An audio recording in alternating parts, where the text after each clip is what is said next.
The morning it happened, Evelyn Hargrove stepped out of her black Bentley, glanced at the sign above the door, Callaway Repair and Machining, and laughed. It wasn't a loud laugh, but a soft, dismissive chuckle that slid out between polished lips without apology. It was the kind of laugh meant to be heard by those standing closest. Her entourage heard it. Her driver heard it. The two managers flanking her heard it and promptly looked away, knowing that was the appropriate response whenever their CEO found something beneath her dignity. She had no idea that the man inside, currently wiping grease from his hands with a darkened cloth behind a steel workbench, held 7 patents that 3 of her own production lines relied on every single day. She did not know that the quiet of his shop wasn't the quiet of small ambitions, but the stillness of a man who had already decided exactly what he was going to do. Evelyn had just made the most expensive mistake of her professional life, and she was still smiling when she walked through the door. If this story sounds like something you need to hear to the very end, stay with it. Every detail was placed there for a reason. The shop sat on the edge of an industrial block in a mid-sized city that had spent 20 years growing in all the wrong directions.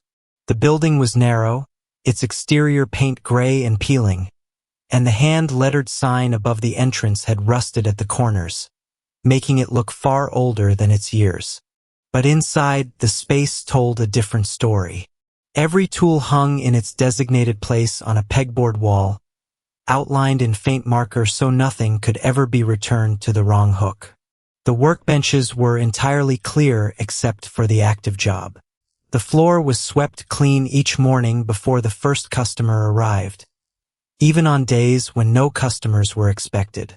The meticulous order of the place spoke volumes about the man who maintained it, though very few visitors ever paused long enough to read the message. Mason Callaway was 39 years old. He had been running this shop for just under 4 years, ever since the lease on a much larger facility had ended, and he had decided, quietly without announcement, that smaller was exactly what he needed right now.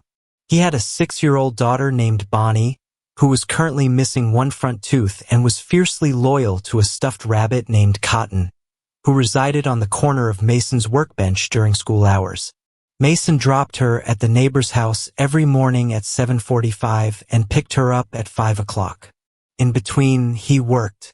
What most people in the neighborhood didn't know, because Mason never spoke of it and kept no visible records on display, was that he had spent 11 years prior to opening the shop as a lead systems engineer at Vantex Engineering Group, one of the most respected industrial automation firms on the East Coast.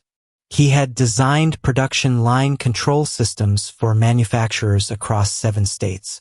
During those years, he had filed 7 patents under his own name, as permitted by his contract, all centered on precision automation and cascade failure prevention in industrial machinery. 3 of those patents had been licensed to major manufacturers through Vantex's IP division. The quarterly royalty payments deposited into his account were modest, but entirely reliable. Mason hadn't left Vantex because the work dried up or because he was pushed out. He left because his wife, Claire, had died of a fast-moving illness when Bonnie was just 18 months old, and someone had to be home. He had made that choice with the same deliberate precision he applied to everything else. He did not grieve publicly, nor did he speak of his former career unless directly asked, and almost no one ever asked. His friend Adrian Cole, who had known him since their freshman year of college and now ran a small investment fund across town, asked about it regularly. Mason's answer was always a deflection, a slight turn of the head, a quiet return to whatever tool was in his hands. Adrian understood that the conversation would happen when Mason was ready, and not a moment before. The one thing that kept Mason's name alive in industrial circles, without his name ever actually appearing on a masthead, was his reputation for fixing what others deemed unfixable. Word moved slowly in that world, passed from plant manager to plant manager, maintenance supervisor to shift foreman, and the message was simple. If a machine stops working and no one else can bring it back, call the man at Callaway Repair. He didn't advertise. He had no website beyond a single-page listing with a phone number. He charged fairly, and he never failed to deliver. Each evening, after Bonnie was asleep and the house grew quiet, Mason sat at the kitchen table with a cup of coffee and technical documentation, keeping his knowledge current with the same disciplined rigor he used to organize his tools. He wasn't waiting for anything, but he was entirely ready. The call that changed the trajectory of everything arrived on a gray Tuesday morning in early October. It didn't reach Mason first.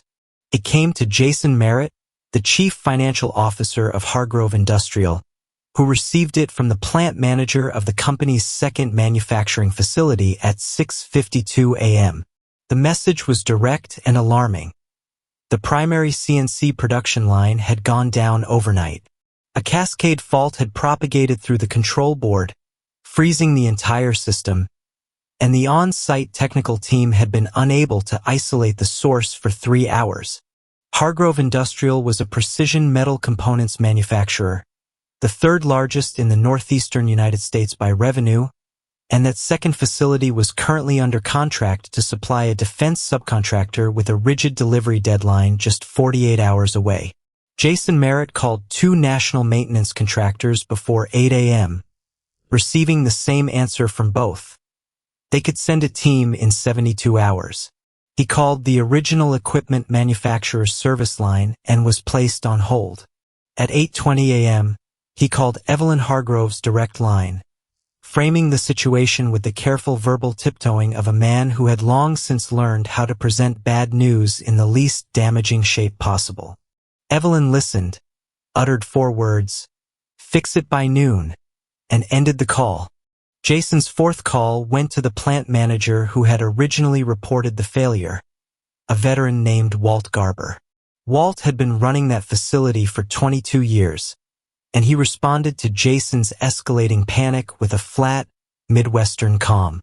Walt mentioned he knew one person who might be able to help. He couldn't guarantee anything, noting that the person ran a small shop and might not even take the call. Jason demanded the number anyway. Walt gave it to him, adding right before hanging up that this particular man had once diagnosed a cascade fault in under 4 minutes after a certified systems team had spent 2 days misidentifying it. Skeptical but desperate, Jason Merritt wrote down the number and dialed. Mason answered on the 3rd ring at his workbench. The call lasted for minutes. Mason asked which generation of control board they were running, what the ambient temperature in the facility had been the previous night, and whether the fault codes were showing in sequence or simultaneously. Jason answered all 3. Mason was quiet for several seconds after the final answer, the kind of silence born of rapid internal calculation rather than uncertainty. Then he said he would come. He asked for the address. He didn't ask about the fee, and Jason, flustered, forgot to mention it. Mason hung up, set the phone face down on the bench, and began packing his secondary kit with the methodical efficiency of someone who already knew exactly what he was walking into. He left cotton on the workbench for Bonnie, left a note on the shop door, and drove his 11-year-old pickup truck across the city. He arrived at Hargrove's second facility at 9:40 a.m.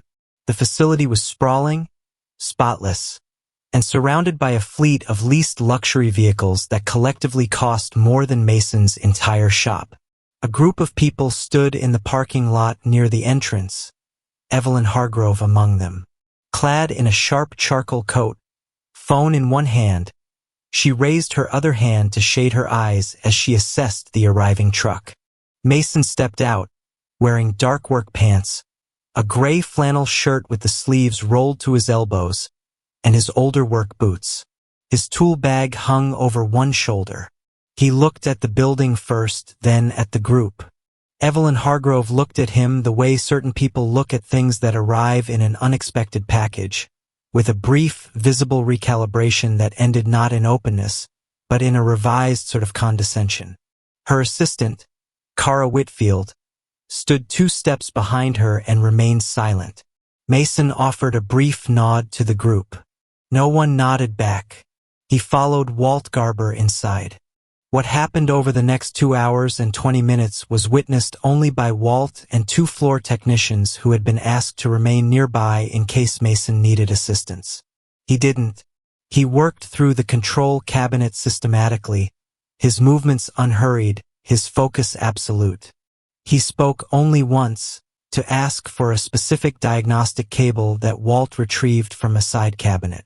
He never once consulted a manual, which Walt found remarkable given that the system was a proprietary configuration from nearly a decade ago. At 11:47 a.m., the production line roared back to life. The cascade fault had been a secondary ground loop failure masking a corrupted initialization sequence, a problem that the original equipment manufacturer's remote diagnostics would likely have taken 2 additional days to correctly identify.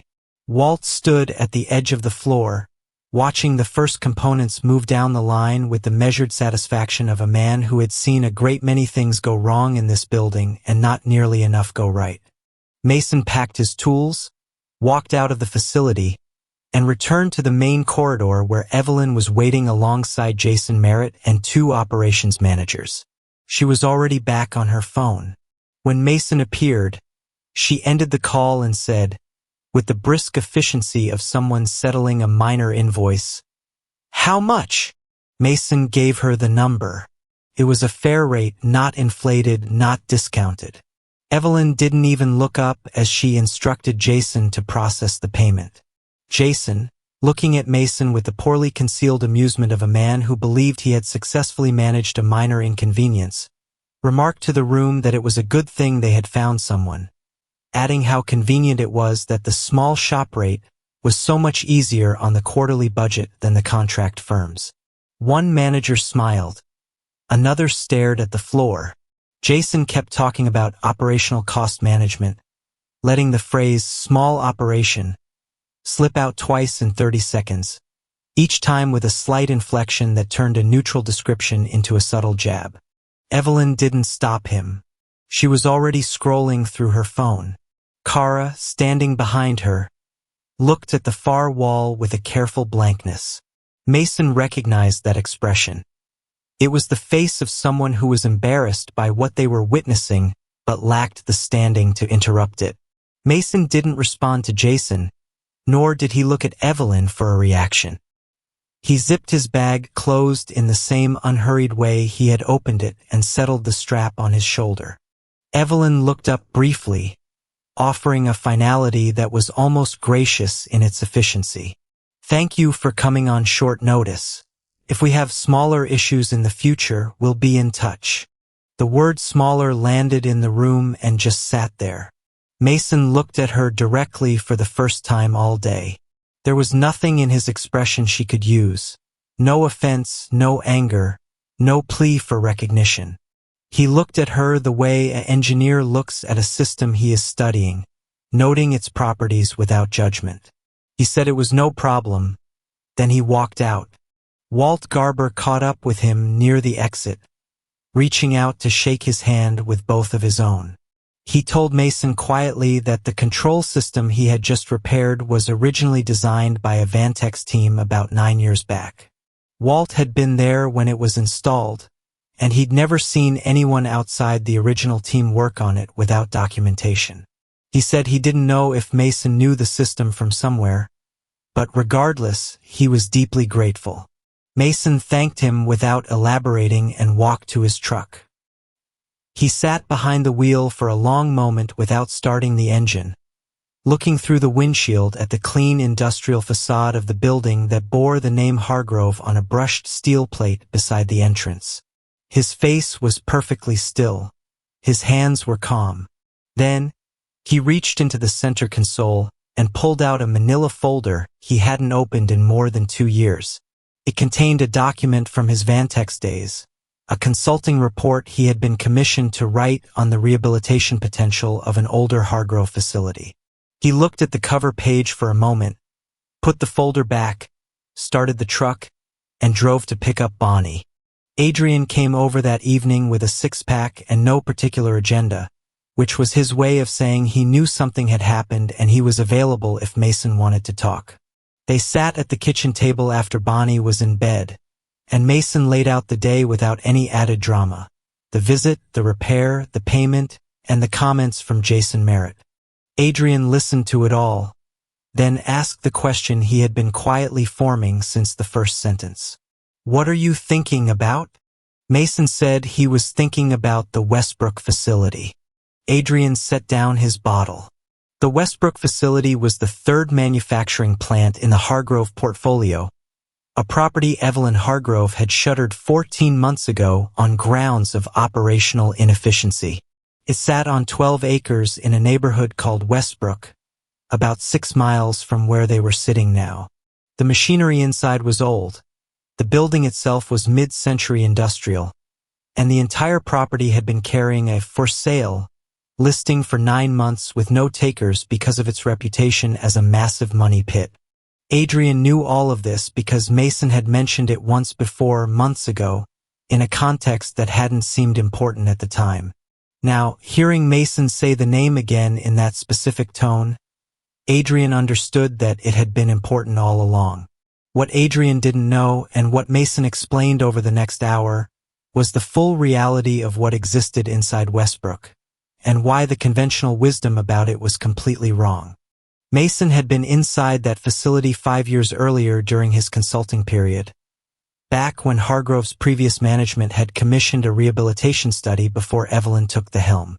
He had spent 3 days there with a small technical team and had written a detailed report concluding that 70% of the installed equipment was entirely recoverable with targeted investment. Furthermore, the production capacity, if properly upgraded, would easily outperform either of Hargrove's active facilities at a significantly lower per unit cost. That report had been submitted, received, and, as Mason later learned, forwarded by Evelyn to Jason Merritt to be handled. It had never been acted upon. The facility had simply been closed instead. Mason knew the report had gone straight into a drawer because he had followed up once professionally and received a canned form response. He hadn't followed up again, but he had never forgotten what he saw inside that building. He hadn't forgotten the specific equipment configurations, the infrastructure layout, or the unique capabilities that could be unlocked if someone who understood the underlying systems was willing to do the engineering work. Someone who had, as it happened, designed several of the control systems that would integrate with that equipment. Someone who held the patents. Adrian asked just one question: how long? Mason said 18 months from acquisition to first production. Adrian sat with that number for a moment, checking it against his internal confidence register. Then he said he was in. He didn't ask about projected returns or risks. He just asked when Mason wanted to start the legal process. Mason replied, "Tomorrow." Their legal contact was a property attorney named David Keene, a careful man whose office smelled of old books. He had handled Mason's patent agreements during the Vantex years and received Mason's call the following morning with measured surprise. Mason asked about the current ownership status and listing terms for the Westbrook property. David promised to look into it and call back by the end of the day. He called back in 4 hours. The asking price was lower than Mason had anticipated. Not dramatically so, but low enough that it felt like a door being held wide open. The property had been sitting vacant for so long that Hargrove's board had apparently authorized Jason Merritt to accept any reasonable offer rather than continue carrying the stagnant asset on a balance sheet that was already drawing unwanted attention ahead of the annual audit. David noted there was no indication the seller was scrutinizing buyers beyond standard financial qualifications. Mason told him to draft the offer. He sat with the numbers that evening, running them 3 times, not because he doubted his engineering estimates, but because discipline demanded it. The capital Adrian was committing would cover the acquisition, the initial rehabilitation, and 14 months of operating runway before the first production revenue arrived. It was tight, but it wasn't impossible. Mason had worked with tighter tolerances than that for most of his career. The principle remained the same. Precision mattered more than margin, and patience mattered more than speed. He drove to Westbrook on a Thursday afternoon while Bonnie was at school, arriving just as a light rain turned the old building's brick exterior a deep, rich rust color. The facility had been locked and dark for more than a year, its loading bay doors secured with heavy chains and padlocks. But Mason had arranged temporary access through David's office. He walked the entire floor space over the course of 4 hours, moving through each section with the slow, deliberate attention of someone reading a language they spoke fluently.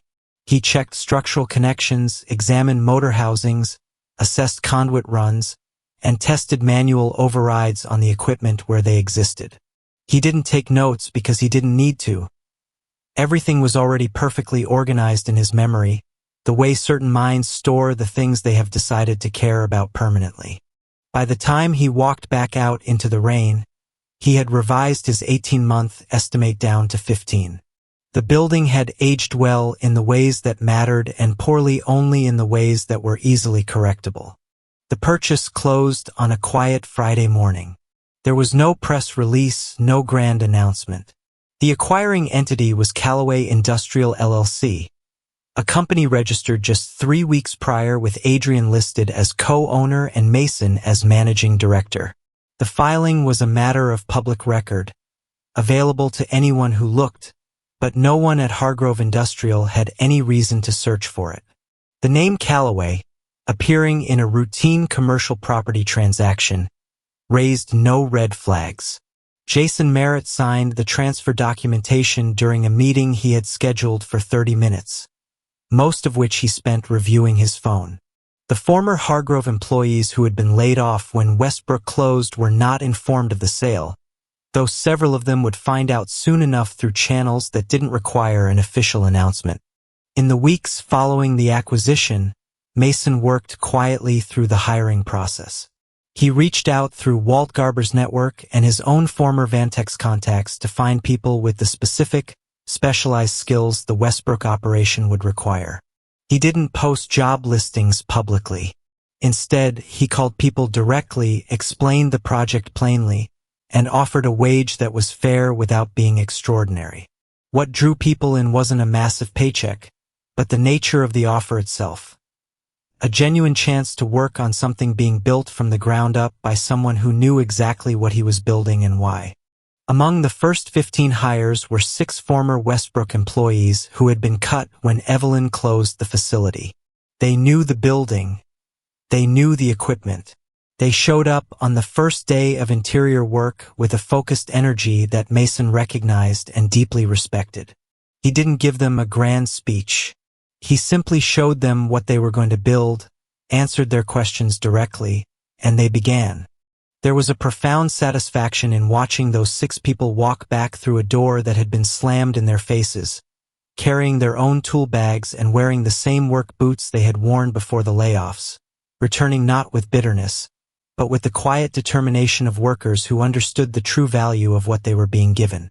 Mason registered that satisfaction and promptly set it aside. There was far too much work ahead for sentiment to occupy much space. While Mason built, Hargrove Industrial entered a period of compounding friction that its leadership was slow to accurately diagnose. A defense subcontract that had been expected to renew fell through, with the contracting agency citing specific concerns about delivery reliability in their evaluation notes. A second major client reduced its order volume without any formal explanation. Evelyn received these warnings through Jason Merritt's reports, which continually framed each setback as an isolated market fluctuation rather than a systemic failure. In reality, the quality control issues driving the client dissatisfaction had been accumulating across Hargrove's active facilities for nearly 2 years, the direct result of deferred maintenance and severe staffing reductions born of Evelyn's aggressive restructuring program. The program had successfully spiked short-term margins while systematically damaging long-term capability, a dangerous trade-off that experienced operations people recognized immediately. Evelyn was highly skilled in capital strategy and market positioning, but she was far less experienced in the raw, floor-level mechanics of production quality. Compounding the issue, The people around her who actually understood those mechanics had been systematically filtered out through successive rounds of performance reviews that rewarded financial fluency over actual operational knowledge. Kara Whitfield was one of the few who understood something was fundamentally wrong before it ever manifested in the quarterly numbers. Having served as Evelyn's executive assistant for 4 years, she had direct access to raw correspondence, meeting summaries, and client communications that presented the full, unvarnished picture rather than the curated versions that moved up the executive reporting chain. 9 months earlier, she had authored a carefully worded memo outlining the disturbing patterns she was seeing in client feedback and maintenance request frequencies. Evelyn had read it, marked it, and forwarded it to Jason with instructions to review. Kara never received a response, nor was she ever invited to discuss it further. So, she simply continued doing her job and watching. It was during this period of observation that she first noticed the name Callaway Industrial in a property transaction summary she was processing as part of the routine paperwork crossing her desk. The name meant nothing to her at the moment. She logged it and moved on. The Callaway Industrial operation at Westbrook reached what Mason called first production, meaning the line was running clean at a sustainable volume. In the 14th month after acquisition, a full month ahead of schedule. Their initial product was a specialized category of precision-machined aerospace component that fell within a technical specification range very few North American manufacturers could reliably hit. Mason had designed the production process to hit that exact specification consistently, utilizing a control system integration that reflected both his deep engineering background and the unique capabilities of the Westbrook equipment, which he had updated and modified with his own hands. The tolerance margin on their very first production run was 15% tighter than the published industry standard. Adrian, who was present for the first full shift, stood silent for a long time after reviewing the quality report. Finally, he looked at Mason and said they were going to have more work than they could possibly schedule within 6 months. Mason quietly replied that he knew. Their first major commercial contract came from a mid-tier defense subcontractor that had, just 14 months prior, been a core client of Hargrove Industrial. They had abandoned Hargrove after a catastrophic delivery failure and had spent the intervening period working with a less capable supplier while quietly scanning the market for a better alternative. They received a brief technical summary about Callaway Industrial through a mutual industry contact, ordered a small evaluation batch, and received it exactly on the scheduled date, accompanied by documentation that vastly exceeded their internal quality benchmarks. They sent a formal contract inquiry the following week. Mason's legal team reviewed it, made 2 minor adjustments, and returned it signed. The relationship was never publicly announced. In the world of precision manufacturing, the deals that mattered most were almost never broadcast to the world.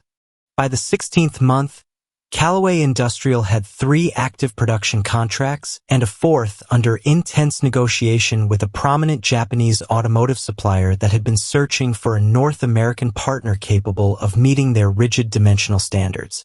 The conversation with the Japanese team had been initiated through an intermediary and conducted with the measured patience of 2 parties who both understood that the right agreement was well worth waiting for.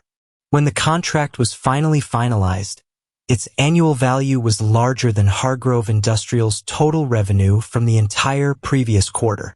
The news appeared briefly in a trade publication, a single paragraph that named Callaway Industrial and described it as an emerging precision components manufacturer based out of Westbrook. There was no photograph of Mason Callaway, nor any background on the company's founding. There was only the name, the location, and the numbers. Jason Merritt read that paragraph at his desk and felt the temperature of the room change around him in a way that had absolutely nothing to do with the building's climate control.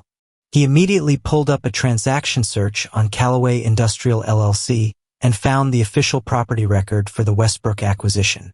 He sat staring at it for a very long time. He ran the numbers on what Westbrook's current production capacity was likely to be, based on the known equipment configuration and reasonable assumptions of what a competent operator could achieve with proper investment. The result sat heavily in his chest like a stone. The price he had accepted for that property, the price he had been authorized to accept, yes, but had also personally advised was a reasonable deal, represented a mere fraction of what the asset was now actively generating. He closed the browser window and did not open it again for the rest of the day. He did not bring it to Evelyn's attention. Kara Whitfield, working separately and with far more meticulous care, traced the exact same path but arrived at a completely different response. She searched the Callaway industrial name in combination with the Westbrook facility and the known transaction date, unearthing the public filing that listed Mason Callaway as the managing director. She sat with that name for a moment, then typed it into a separate search engine, adding the word Vantex. The results that flooded her screen weren't surprising in the way unexpected information usually is. They were surprising in the way that something you should have known all along catches you off guard. The sudden lurch of recognition that arrives just a beat too late. 7 patents. 11 years of systems engineering at a premier firm whose client list explicitly included, among many others, Hargrove Industrial. She printed out the relevant pages, collated them neatly with the Westbrook transaction records, and placed them in a folder on her desk. She sat looking at that folder for a long while before she picked up her pen and wrote Mason Callaway on the tab in her neat, unhurried hand. She didn't take it to Jason. She understood, with the absolute clarity that came from 4 years of watching what happened to information when it was filtered through Jason before reaching Evelyn, that this particular folder needed to travel an entirely different route. She waited for the perfect moment to hand it to Evelyn directly. That moment arrived on a Thursday evening when the two of them were working late, a frequent occurrence at the end of a quarter. Evelyn was busy reviewing financial reports at the conference table while Kara handled correspondence nearby. Without a word, Kara placed the folder on the table right beside Evelyn's water glass. Evelyn looked up at her, then down at the folder, and opened it. She read the first page slowly, then the second, and then studied the patent list. Her eyes drifted back to the photograph on the very first page, a professional headshot from an old Vantex profile from 6 years ago. It showed a man in a dark jacket looking directly into the lens with the composed, completely unguarded expression of someone who had absolutely nothing to perform. Evelyn recognized the face instantly. She recognized the posture. She recognized that exact, unshakable quality of stillness. It was the man who had walked into her failing facility carrying nothing but a worn tool bag. The man whose work had effortlessly restarted a production line she had been told was a total loss. The man she had briskly thanked for handling a smaller matter. She closed the folder and held entirely still for a long, quiet moment. Then, she looked up and asked Kara exactly how long ago the Westbrook acquisition had closed. Kara told her the precise timeline. Evelyn didn't say another word for the rest of the evening.